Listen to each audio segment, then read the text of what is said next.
respected Narla Saab, my seismotectonic guru, Hegde Saab, and friends. Before I start my lecture, I must admit that some of the terms that I will be using, I have imbibed from my long association with the chairman, sir, here. And I'm really blessed that I have worked under him for a very long time. And most of the things that I've acquired in the Geological Survey of India are through his blessings. Now, I have designed my lecture to grow under 4 or 5 themes. First is how the Himalayas evolved. The secondly, the geographical extent as well as the tectonics that prevails. Thirdly, the contemporary stress fields in the Himalaya. Fourth is the seismicity, which is quite unparalleled. Fifth is the quantification of seismic hazard and its application in the development of hydropower in the Himalaya.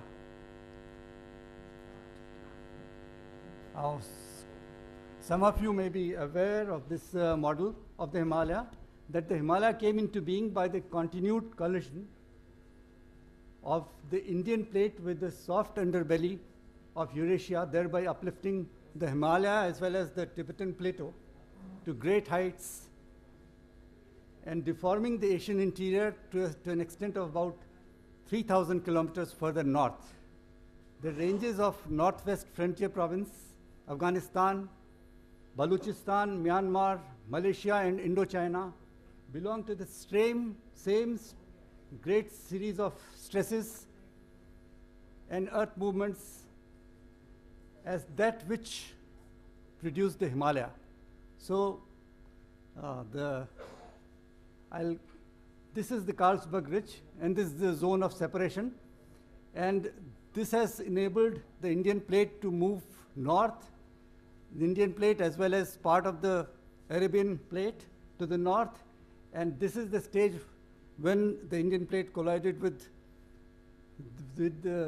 Eurasia and the Himalayas were produced.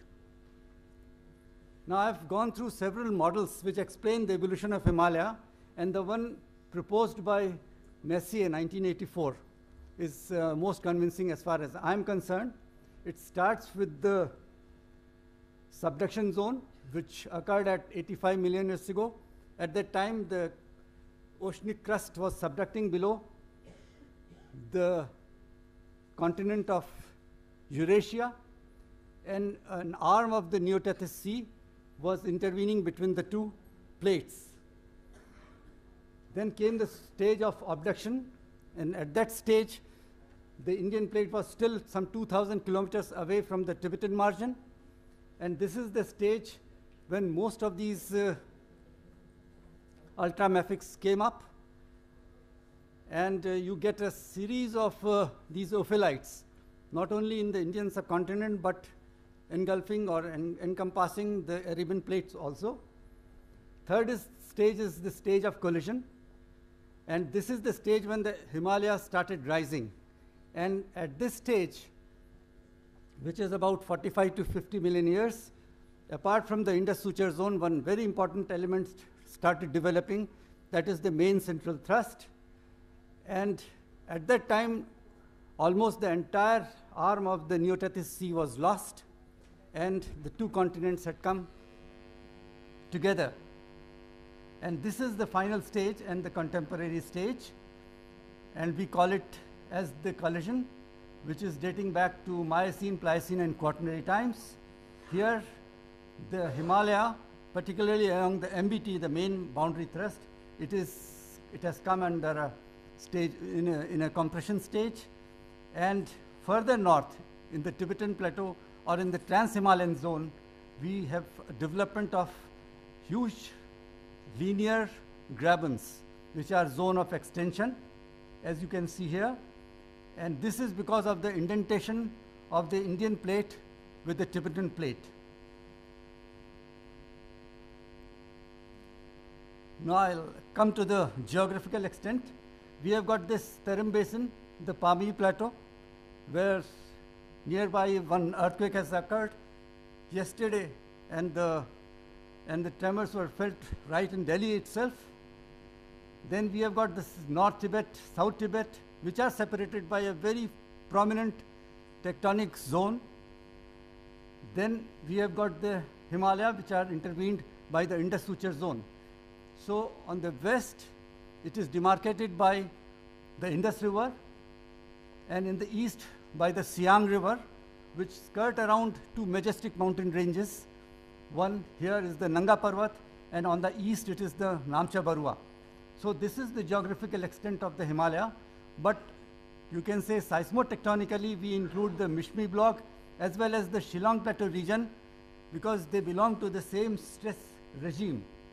So this 2,400 kilometer long and say some 300 kilometer wide convex arc of the Himalaya is including 5 countries, namely India, Pakistan, Nepal, Bhutan, and China. Nepal is including almost 30% of the Himalayan territory. Subhash, Yes. increase your pace. Yeah. Increase your pace. Right, sir. Now, tectonically, you can say the Himalaya can be demarcated into the Trans-Himalayan zone, the higher Himalayan zone, lesser Himalaya, and the outer Himalaya. And we have got, these are the tectonic belts, which I have taken from the GSI publication. That is the Trans-Himalayan zone, which is Karakoram belt, which is intervened by Shok suture, the Indus Shok belt and Lohit complex, Indus Sangpo suture, Tiding suture, and the Great and Lesser Himalaya, which is in fact the main seat of seismicity. Then we have got main boundary thrust, and we come to the frontal Himalayan belt, and then the foothills, and we come into the Indo-Gangetic and Brahmaputra plains. Now this is the GPS vector map of the Himalaya, and if you see it here, the Indian plate is moving at the rate of about 67 millimeters per year, leading to the rise of the Himalaya as well as of the Tibetan Plateau. And as far as the convergence is concerned, it varies from 14 millimeter per year in the east to 20 millimeters per year in the east to about 14 millimeters per year in the west. And this is the cause of all the strain buildup that is taking place in the Himalaya. Now, I have taken this phrase from Pascoe's volume, and he has written it beautifully. The most convincing forms of evidence indicating convergence are earthquakes, which in fact are part of the normal and inevitable life cycle of the Himalaya. And as far as the Himalayas is concerned, it adds to about 5% of the global seismicity, where magnitude 5 and above earthquakes number about 650. Sensu stricto, the 1950 earthquake and 1897 earthquake, which were great ones, do not belong to the Himalaya, but they are the product of the same stress regime. Now this is important for the assessment of seismic hazard, that Himalaya can be demarcated into 4 major zones. That is the frontal arc, where predominantly the thrust type mechanism prevails. Then the western syntaxis, it has got multiple style of deformation. The eastern syntaxis is a complex style deformation because of the prevalence of 2 major stress fields in north-south and east-west direction of the Himalaya, as well as of the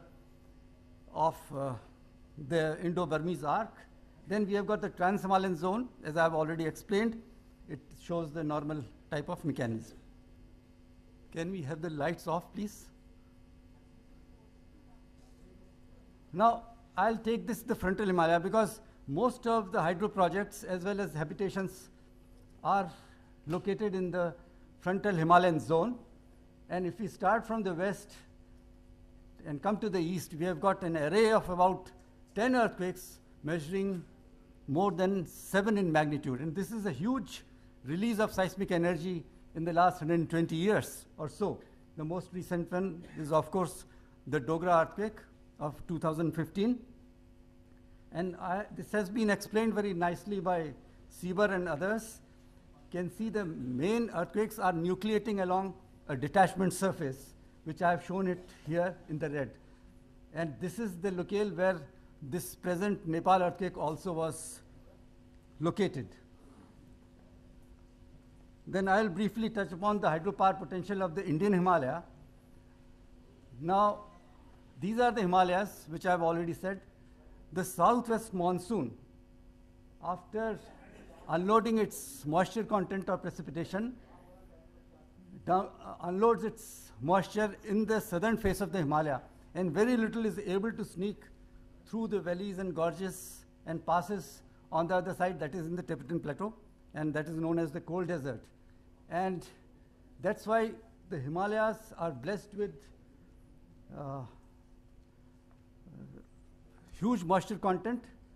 This replenishes the snowpack and recharges the drainage systems year after year. The glaciarized area of the Himalaya is of the order of about 18,528 square kilometers, holding about 1,110 cubic kilometers of locked up ice. This is a huge cryosphere resource, which feeds about 9,575 Indian glaciers, which in turn augment water supply of major Himalayan rivers belonging to Indus, Ganga, and Brahmaputra systems. The Himalayan rivers, which are draining an area of about 486,600 square kilometers. The estimated hydropower potential of the Himalaya is 117,300 megawatt, and of the total hydro capacity of India, only 27% has been harnessed so far.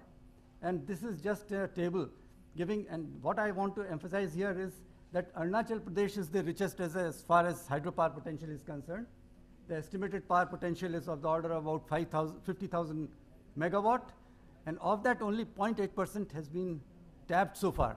So there is huge scope, and if you view the Himalayan rivers and hydro system, a lot of scope of hydropower development still exists. But there are constraints, and one of them is the seismicity. The seismic hazard of the Himalaya, I'll illustrate it with some great earthquakes which has occurred, which has been documented very faithfully by the Geological Survey of India. One is that of 1905 Kangra earthquake.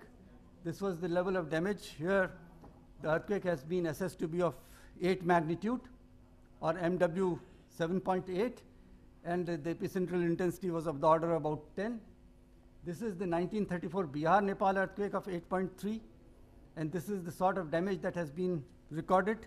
These are contained in very elaborate memoirs of the Geological Survey of India. Then this is the 8 October 2005 Kashmir earthquake of magnitude 7.6, almost the same as that of Bhuj earthquake. And this was the type of damage in India, and this was in the Muzaffarabad region of POK.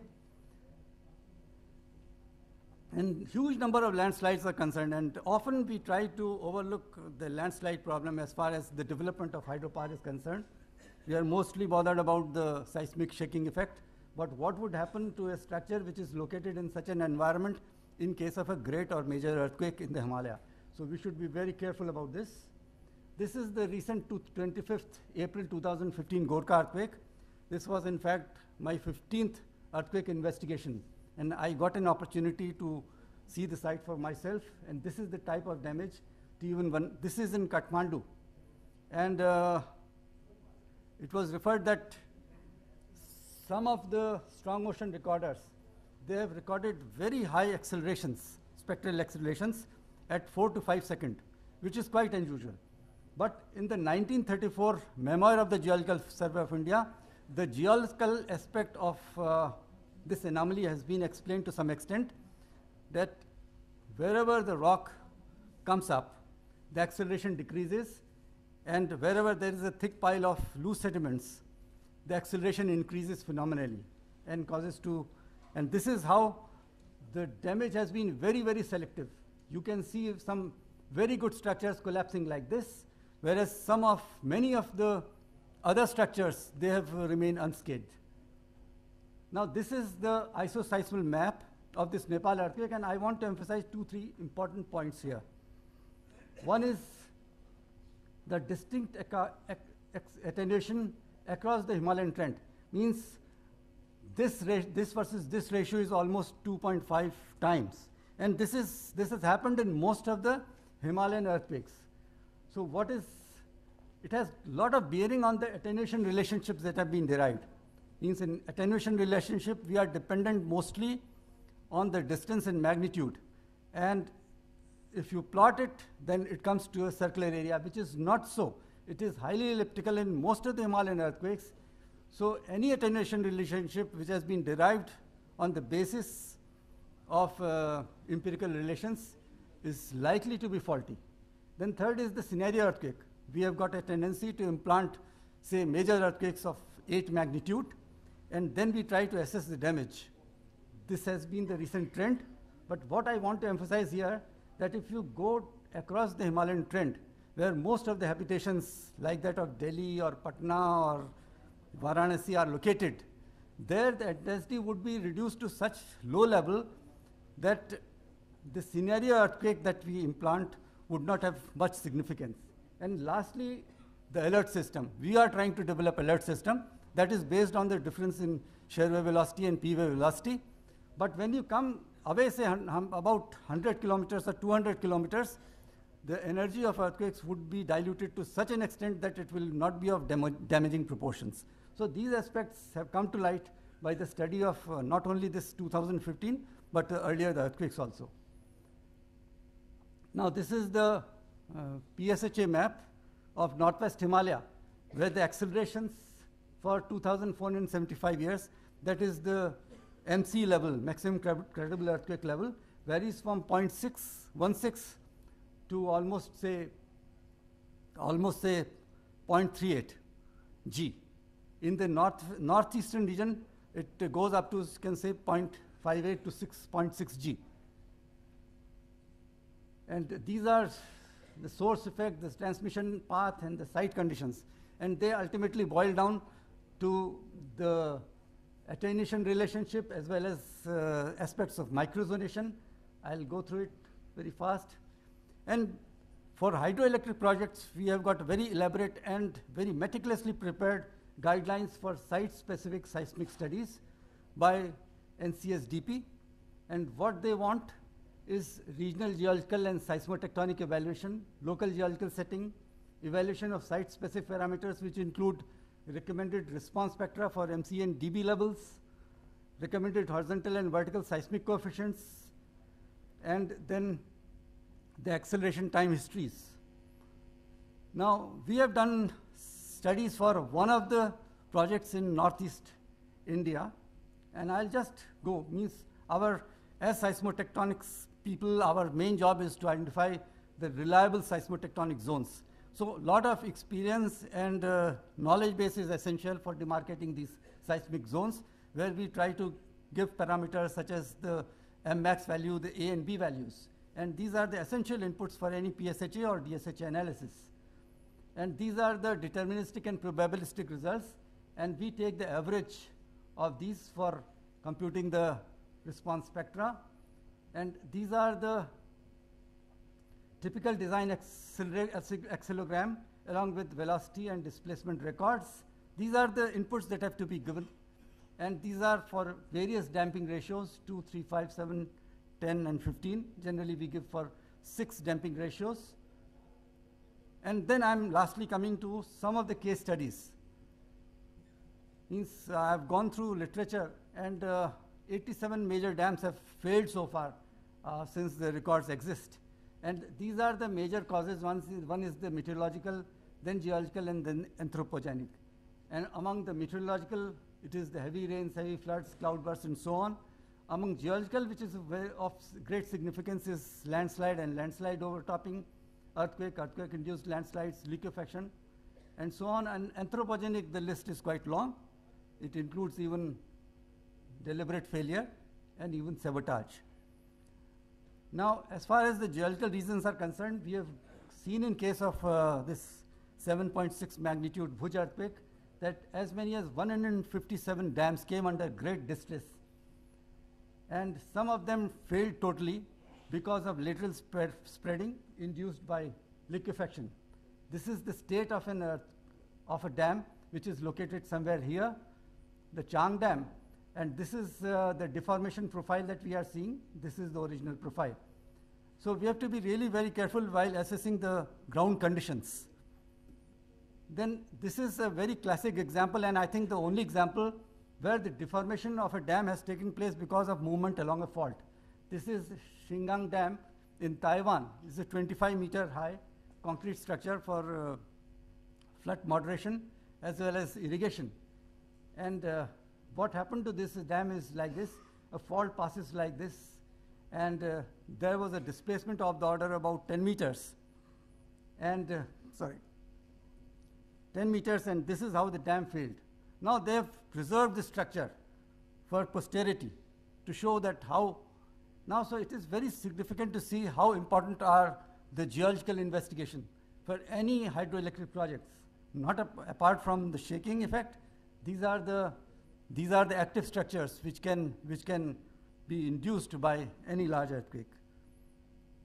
This is Terry Dam photograph is not good, but why I have included it in my lecture is this is an earthquake that we investigated under the leadership of Mr. Narula. And this is Maneri Dam right at the epicenter of the earthquake, which had a magnitude of 6.4 and an epicentral intensity of 9. And nothing happened to this structure. The powerhouse of this dam is located about 15 kilometers downstream in Uttarkashi township. Some distress happened there. The power station was stopped for some time, but after some days, the generation was restored. And this is the last, I think, I want to make presentation. This is Ranjit Sagar Dam, where I was resident geologist for almost a decade. Why I'm showing this is, this dam is located in the, where some 6 regional active structures pass within a radius of about 30 kilometers. The 1905 Kangra earthquake is located some 70 kilometers away from this. So this dam has come in a highly surcharged seismotectonic environment, but still the decision makers, not only for this, but for Bhakra, for Bias, for Teri, were really brave people, right up to the political level, who allowed the construction of such dams in such fragile geotechnical and seismotectonic environment. So I think it requires guts on parts of the policy makers to allow the construction of these large storage dams. And finally, I'm coming to the conclusion part, the on-fault and off-fault seismic effects. The on-fault are, I think, easier to assess. If you do very faithful systematic geological mapping, you will be able to pick up the geological infirmities, particularly when it is supported by geophysical surveys. But as far as the off-fault seismic effects are concerned, lot of uncertainties are associated. This is with regard to the earthquake catalog, which are generally incomplete, so we have to make them complete.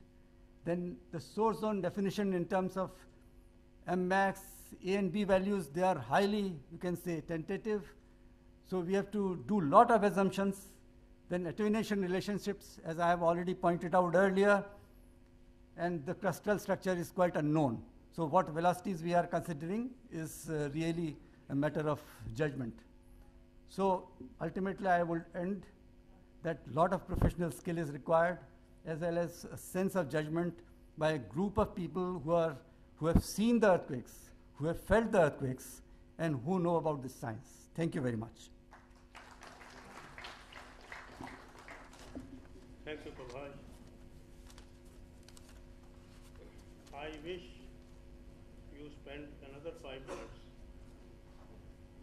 You spend another 5 minutes on the subject I want you to dig. This is a generalized picture. What is way forward for our hazard assessment?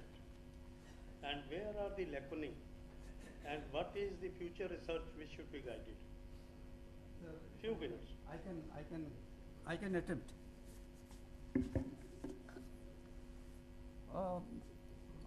I would quote one passage. The Climate Action Plan of India envisages that the the deleterious emissions would be reduced by almost 35% by 2030. And that can be achieved when we will be resorting to non-fuel generation of power. So the hydropower in the coming years has to play a very crucial and important role. So it is not that the environmental clearances or geotechnical clearances will not be given to. It is a must for the development of power in our country. This is one thing. And if it is so, then we'll have to really gear up ourselves. There are lacuna. I'm restricting myself to the field of seismotectonics only. There are inherent weaknesses, and we are trying to go for really very, very conservative designs. I know this NCSDP is very meticulous when they have prepared the guidelines, but there are some inherent problems.